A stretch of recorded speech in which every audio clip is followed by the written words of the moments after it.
5절 말씀을 다시 한번 읽어보겠습니다. 시작.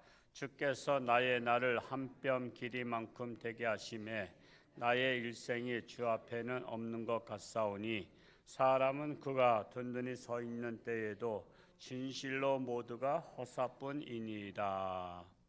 주님의 시간, 하나님의 시간과 나의 시간을 비교한다면 마치 사람의 인생과 하루살이를 비교할 수 있습니다.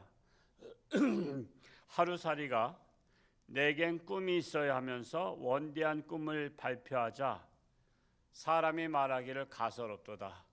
너 오늘 밤이면 너 하루살이의 생은 끝나는데 네가 무슨 원대한 꿈을 가지고 막 하지만 웃기는 것 같아요. 우리 인생이 하나님의 영원한 시간 속에서 한평생을 사는 게 마치 하루살이가 하루 사는 것과 비교된다는 것입니다. 비슷하다는 거예요.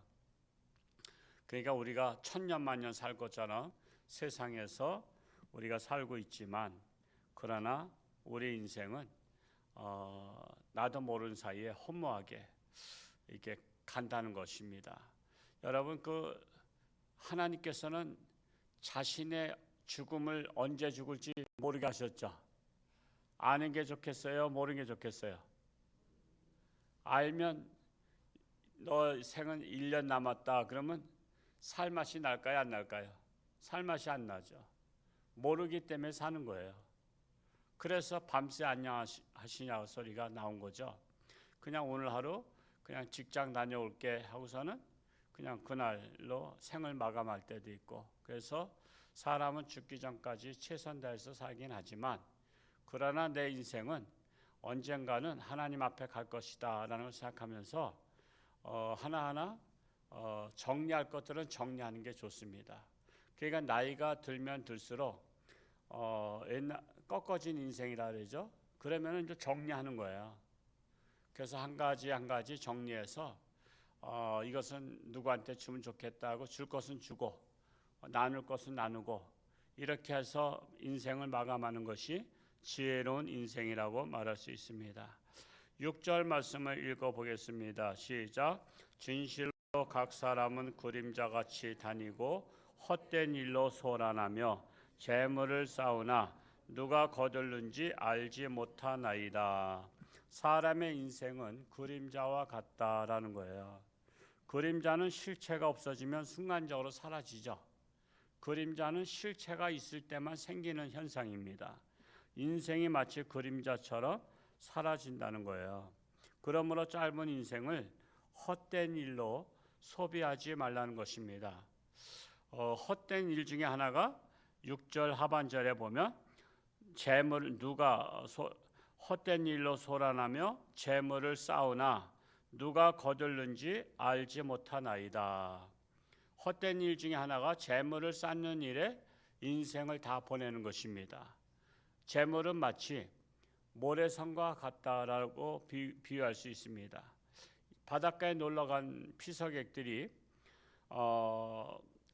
썰물해서 물이 다 나갔을 때 모래성을 쌓았어요. 모래성을 쌓느라고 하루 종일 걸렸어. 근데 밀물이 들어오니까 어떻게 돼요?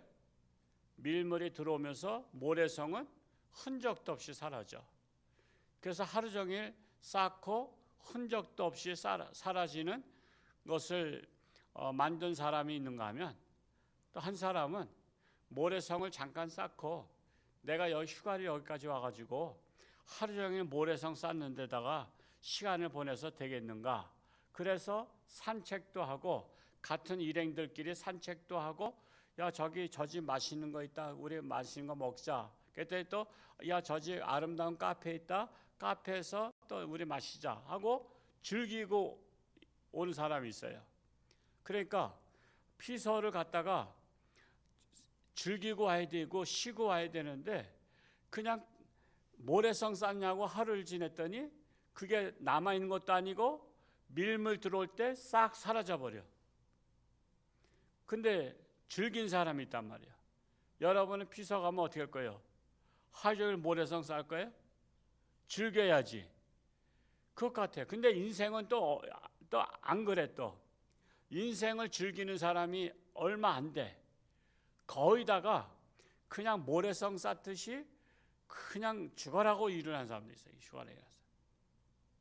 그러니까는 노년에도 그렇게 또 일하러 다니시잖아. 노란 옷 입고 일하러 다니셔. 그러니까 심심하니까 다니시는 것은 괜찮아. 근데 그것을 뭐 생업으로 다 이렇게 하는 분들도 또 많이 계셔요. 제가 옛날 이야기 중에 한 재미있는 예를 하나 들어볼게요. 유람선을 타고 이제 바닷가를 유람하고 있는데 이 파도를 만나서 미지의 섬까지 떠내려갔어요. 미지의 섬까지 가서 웬 밀림의 숲이 나오는데 불확실한 섬이야. 불확실한 섬이라 이제 선장이 그런 거야. 여기는 미확인 섬이니까 여러분 지금까지 표류하면서 고생 많이 했는데 요 바닷가 정도 나갔다가 배가 뚜뚜뚜 하면은 얼른 들어오시라고. 이제 그런 거야. 그랬더니 미지의 섬이고 위험하다 그러니까 우리는 그냥 배 안에 있을래 하는 사람이 있어요. A팀은 우리는 배 안에서 그냥 안전하게 있을래. 그래서 두 번째 사람은 그래도 우리 해변가 가서 좀 이렇게 숨도 좀 들이쉬고 좀 이렇게 풀자. 그동안 뻐근했는데 그래서 해변가까지 간 사람이 있어. 그게 이제 두 번째 팀이야.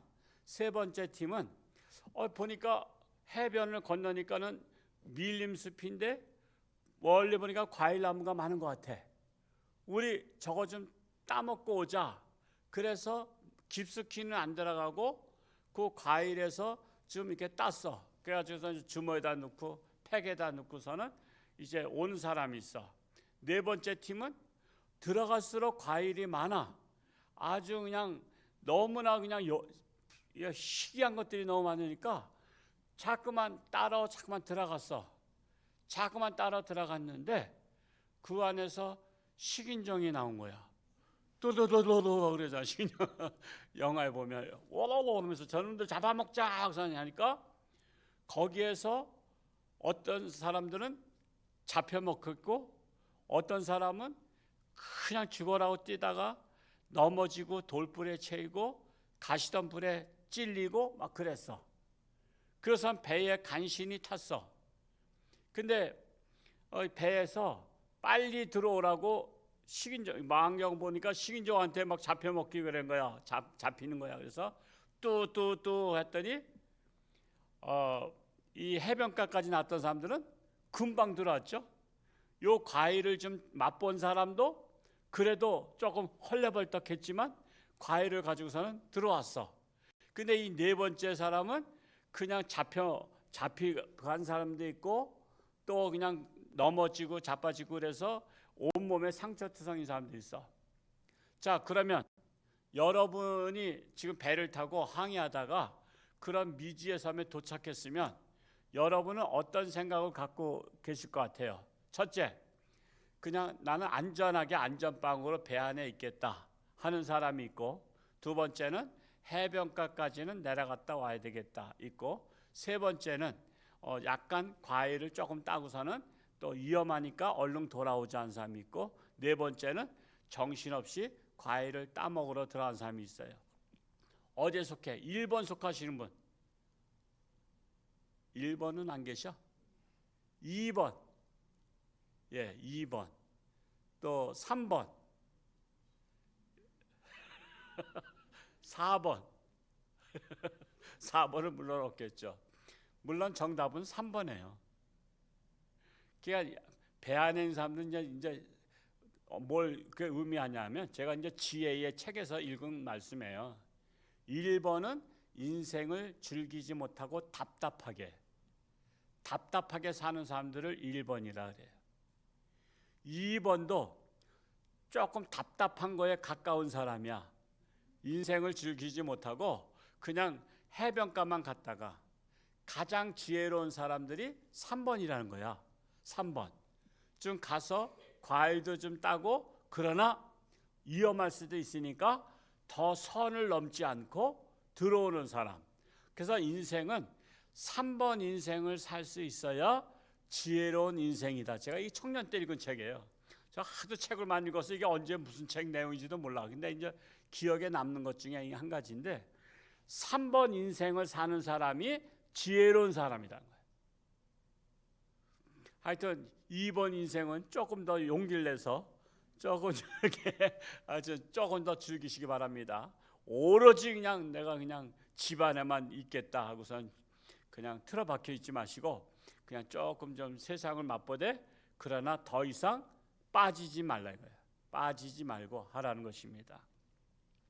그래서 인생을 보람차게 즐기면서 사는 인생이 되라고 말씀하고 있는 거예요. 7절 읽고 마치겠습니다. 시작. 주여 이제 내가 무엇을 바라리요? 나의 소망은 주님께 있나이다.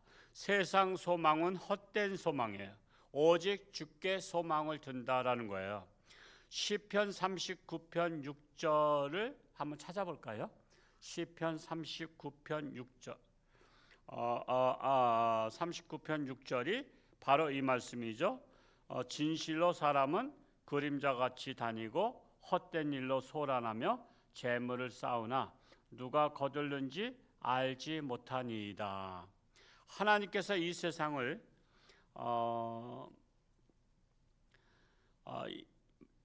창조하시고 만물의 영장으로 만드신 까닭은 하나님을 위해서요, 사람을 위해서요. 여러분 이거 인생의 목적을 아셔야 돼요. 내가 이 땅에 태어난 것은 나를 위해 태어났어요? 하나님 위해 태어났어요? 여러분의 집에 애완견을 키우신 분은 애완견을 위해서 여러분이 키우는 거예요? 여러분에게 즐거움을 주기 위해서 키우는 거예요?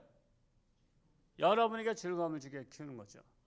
근데 이것이 맨날 그냥 방바닥에다 똥을 싸고 말이야. 주인이 오면 물어뜯고 그러면 그거 계속 키우고 싶어요? 안 키우고 싶다고. 주인에게 기쁨을 줘야 되잖아. 그것처럼 우리 인간이 하나님께서 우리 애완견처럼 하나님의 영광을 위해서 기쁨을 위해서 우리를 창조하셨어요. 그런데 인간들이 하나님을 들이받아 하나님한테 주먹질하면서 하나님 있으면 나와보라 그래. 그러니까 이게 본질에서 벗어난 거야. 그러니까 하나님한테 대들고 그러니까 결국 그러한 자들을 심판하게 하시는 거예요. 심판. 우리는 하나님의 영광을 위해서 태어났습니다. 그래서 하나님 앞에서 잘 노는 게 중요해요. 하나님 앞에서 잘 노는 방법이 성경에 나와 있는 거예요. 하나님 말씀대로 인생을 사는 게 하나님 앞에서 잘 노는 거예요. 그래서 하나님 앞에 잘 노는 사람을 어떻게 논다 그래요? 신나게 논다 그래요. 신나게 논다가 뭐라 했어요? 신이 나와서 구경할 정도로 노는 거야. 신이 나와서 구경할 정도로. 그래서 이 교회는 놀이터야. 무슨 놀이터? 신이 나와서 구경할 정도로 신나게 노는 놀이터야. 뭐 하면서? 하나님을 찬양하면서 하나님 영광 돌리면서 그냥 신나게 노는 거야. 이번 주 교구별로 한번 신나게 찬양해 볼 수 있게 바랍니다. 그래서 하나님이 다른 교회 가지 않으시고 홍천주안교회 난 구경 가겠다. 오늘 이번 주 주일 오후 2시는 홍천주안교회 약속 잡아놔라 해서 하나님께서 스케줄을 홍천주안교회 방문하시기로 예정돼 있어야 돼요. 왜? 신나게 우리가 놀 것을 하나님께서 기대하시는 거야. 그러니까 우리가 교구별로 찬양이라든가 선교별로 찬양, 또 교회가 또 성탄절 지내고 이런 것들이 다 하나님의 놀이터에서 하나님의 영광을 위해서 신나게 노는 것이다. 그래서 교회에서도 신나게 놀지만 여러분 집에서도 신나게 삶을 살아야 된다는 사실입니다. 그래서 여러분 이 짧은 인생 정말 모래성 쌓는 데다가 시간을 다 허비하지 마시고 지금까지 쌓아놓은 모래성을 그냥 나눠줄 수 있게 바랍니다. 그래서 인생은 꺾어진 인생이 되면 옛날에는 뭐 반평생이 30세라 그랬는데 지금은 100세 인생이 됐기 때문에 그냥 환갑 정도가 제가 볼 때는 환갑 때까지는 열심히 일하고 열심히 모으고 해서 환갑 지나면 그때부터는 이제는 즐기는 거예요. 나누면서 사는 거예요. 제가 풍기에 그 동계 목사님 교회 갔다 왔다 소리 한번 했었죠. 거기에 82세 된 노인 집사님이 또 두 분 집사님이 목사님 새로 부임하시니까 먼저 교인들도 방문하고 우리 동기들도 방문하고 노예 목사님 방문하고 그러니까 목사님 손님 오시면 저희한테 연락하세요. 저희가 대접은 하겠습니다. 하고서는 10명, 20명씩 보통 와도 풍기에 또 제일 맛있는 거 풍기는 다 인삼이 들어가더구만. 인삼 갈비탕, 인삼 무슨 매운탕 모든 게 다 인삼이 들어간 거야. 근데 그거를 다 대접하는 거야. 저 집사님이 82세 되셨다고 하는데 뭐해서 저렇게 돈을 팡팡 쓰시냐 했더니 그동안에 과일 농사졌대. 거기서 왜 교회도 다 사방이 사과밭이야. 그냥 사과밭이야. 그냥 눈만 뜨고 교회 나오면 사과밭이야. 아주 올 가을에 또 한번 방문하려래. 좀 사과 좀 몇 개 얻어 먹으려고. 그런데 그 사과밭 농사를 많이 져서 부자가 되셨대. 그런데 땅 한 자락 팔았대. 땅 한 자락 팔고도 남은 게 많대. 그러니까 그거는 남한테 농사 지라고 빌려줬대. 이제는 80대 노인네가 뭘 하겠어. 자기들은 다 출가해서 다 밖에 나가서 살고. 그러니까 밭 한 태기 파는 거 가지고 통장에 놓다가 그냥 목사님들 손님들 오면 대접하는 거야. 그거 죽을 때까지 다 대접 못할 정도 한 몇 억이 들어있나 봐. 그러니까 손님들 오시면 무조건 내가 다 대접하겠다고 하면서 사시는 거야. 그런 집사님도 계시더라고. 우리 교회는 그런 분이 있으면 좋겠어? 없는 게 좋겠어? 우리 교회도 좀 그렇게 좀 복을 받으셔가지고 60 넘으면 그냥 펑펑 쓰는 재미로 사는 재미가 있기 바랍니다. 그래서 목사님이 요즘 왜 선한 일을 잘 안 하셔? 왜 어디 좀 모금 안 하셔? 이렇게 하거나 누굴 좀 돕자거나 이런 일들이 좀 일어나야 되는 거예요. 일어나야지 우리가 사는 보람이 있잖아요. 영통에 신발을 이렇게 교인 중에 신발 공장하는 분이 계신데 차로다 한 대씩 1년에 한 번씩 이렇게 교회에다가 기증을 해요. 그러면 주변에 개척교회들 다 가져갈 만큼 가져가래. 이번에 필리핀에서 오셨다 들어가신 정숙자 선교사님 그분한테도 신발을 좀 보내려고 해요. 근데 이제 보내는 택배 비용이 많아, 비싸. 그래서 부담이 갔었는데 보통 택배로다 한 박스 보내면 몇 개나 신발 들어가냐고 목사한테 전화해봤더니 애들 거 한 300켤레 들어간대. 300켤레 들어가는데 한 10몇만 원이면 택배비가 이 된대. 그 이제 택배비를 하는 데가 있더구만. 그래서 좀 보내야 되겠다 이 생각을 좀 갖고 있어요. 그래서 아마 이번 주일날 또 지지회도 하고 그래도 감사하게도 요즘에 선교비가 좀 많이 들어온 것 같아요. 제가 아직 보고는 못 받았지만 우리가 결혼식 하고 나서 선교비로 떡 대신 선교비 그럼 보람 있게 쓰잖아요. 떡이라는 것은 뭐 아무리 대접해도요 한 줌밖에 못 먹잖아. 근데 3, 40만 원 든다고. 근데 3, 40만 원이면 선교사 서너 명 후원할 수도 있다고. 그래서 떡 대신 선교비를 내신 분, 또 어떤 분은 또 무슨 남편을 추모하며 또 이렇게 또 한 100만 원 내신 분도 계시고 또 이런 분들이 계셔서 이번에 선교비가 얼마나 있는지를 보고받고 결의해서 택배비가 다만 얼마가 들더라도 그런 필리핀에 또 그런 우리 선교지에 애들 신발을 보내면요 환장해요. 환장해. 우리 한국사는요 그들이 말할 때 다 애제래. 애제는 양잿물도 마시는 거래. 그러니까 얼마나 좋은 신발이에요 우리나라 신발이.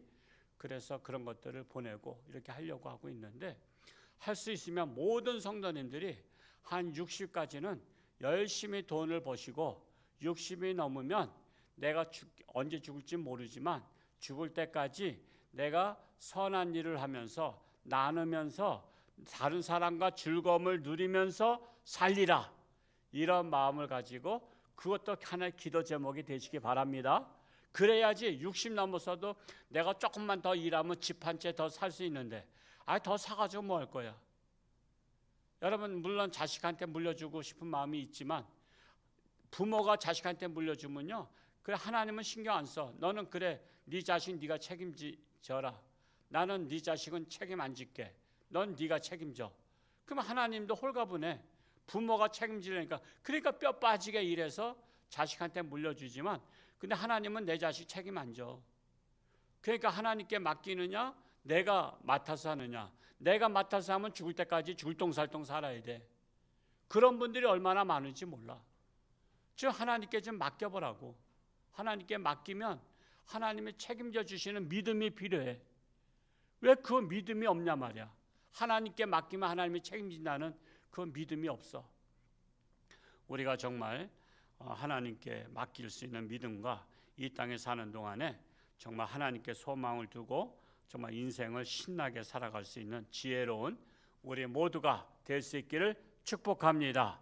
할렐루야. 고맙고 감사하신 아버지 하나님, 오늘 하루도 하나님과 동행하며 승리하는 복된 날 되게 하시고, 이 짧은 인생, 그림자 같은 인생, 하나님께 영광을 돌리며 살다가 하나님 앞에 섰을 때 잘했다 칭찬받는 모든 성도들이 되기를 간절히 소원합니다. 어릴 때부터 하나님을 아는 것이 중요합니다. 우리 아동부를 축복하사 어릴 때부터 하나님의 말씀으로 자라가서 이 시대에 꼭 필요한 일꾼들 될 수 있도록 축복하여 주옵소서. 교사들의 수고가 결단코 헛되지 않게 하여 주옵소서. 육신의 질병으로 고통 속에 있는 살아가는 교우들, 하나님을 의지하며 하나님의 능력을 힘입으며 하나님의 거룩한 손길로 안수하사 치료하는 광선을 바라사 깨끗함 받고 건강해서 하나님 영광 위에 살게 하여 주옵소서. 날씨가 무더운 가운데서도 참으로 하나님 저들의 건강을 지켜주시고 무엇을 하든 그리스도의 향기를 바라는 자들이 되게 하여 주옵소서. 예수님의 이름으로 축복하며 기도하옵나이다. 아멘.